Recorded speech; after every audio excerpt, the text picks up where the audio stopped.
Time for the poets? Yes. Will the poets come forward? Take the page.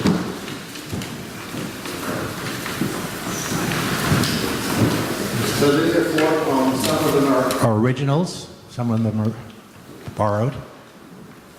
And there's, like everything else, there's no theme running through all of them. They're just different parts of the elder experience. Mayor? I'm going to open with a poem by LaWanda Jacks. It was written when she was 18 years old, and she's from Detroit, Michigan. And I still feel that childlike energy in myself sometimes.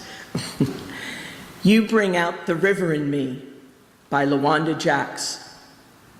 You bring out the river in me, the flow free in me, the go wild in me. You bring out the river in me, the be still in me, the free fall in me, the drowned, the current, the ripple in me. You bring out the pebble skipping in me. You bring out the fishing in me.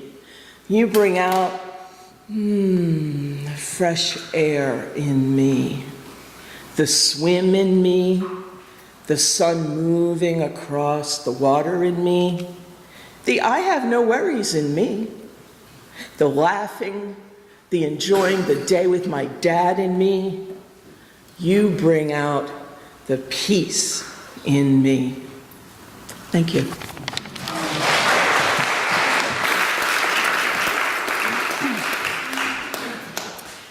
Hi, I'm going to read a poem called The 5 Seasons that was written by my dad, Leonard, many years ago. And it's sort of the opposite end of the spectrum from what Mur just read. I think it's one of my favorite poems of my dad's. The 5 Seasons. The leaping, searing, fleeting flame is ever springtime's cherished game, by which also summer's fruitful dish is seasoned to fancy's every wish.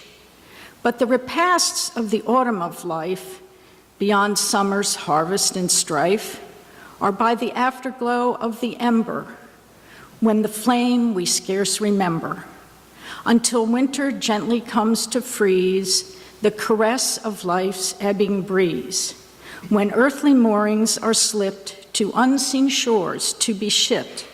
May then the captain of all guide us to the peaceful shore.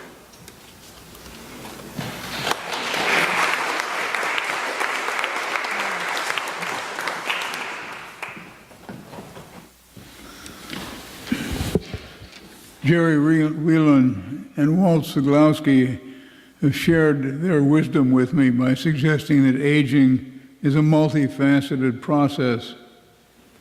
One of the facets of this gemstone of aging is the increase in generativity, which makes aging people care for and nurture children and promote the welfare of society and of the earth. I wrote this poem to focus on this generative facet of aging. It is entitled Bushwhacking. I took my bow saw, my weed whacker, and my brush loppers down to the marsh to clear the reeds and brambles and Russian olives that obstruct our view of the pond from the back of the house where we sit and watch the sun go down. As I was sweating the good sweat, my 6-year-old grandson Nicholas came down to watch me toiling in the sun. "Grandpa," he said, "some people get Alzheimer's when they get old, you know, when they get to be 90. But I don't think you will.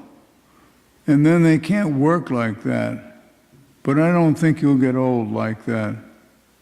"I hope not," I said, "because I would hate not to know you." "Me too," he said. My only regret as the sun set the sky afire and the water of the pond an iridescent blue was to think of the bird's nest in the scrub oak I cleared of brambles and the sound of small animals scurrying in the thicket When I went out this morning for more bushwhacking, the goldfinch held sway at the top of a 10-foot reed, warbling his mute alarm to defend his secret garden from the scyther's approach. Mankind, he seemed to say, with his brave 3-inch yellow body that was a barricade between me and his nest, no matter how close I came.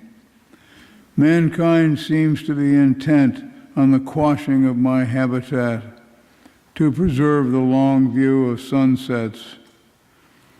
I hope not, I said, because I would hate not to know you. Me too, he said. And then I put away my bow saw, my weed whacker, and my brush loppers.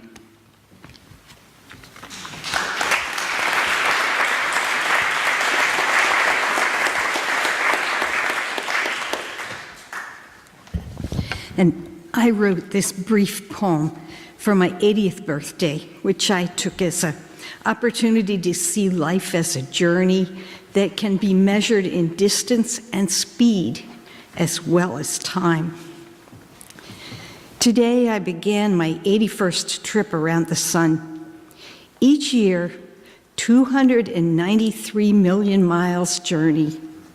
So far, 23,408 million miles in all, at a speed of over 33,000 miles per hour. How many miles are left? Every day I turn with the Earth at 800 miles per hour, but that's not all. I travel through the galaxy at close to 500,000 miles per hour. No wonder I need a daily nap.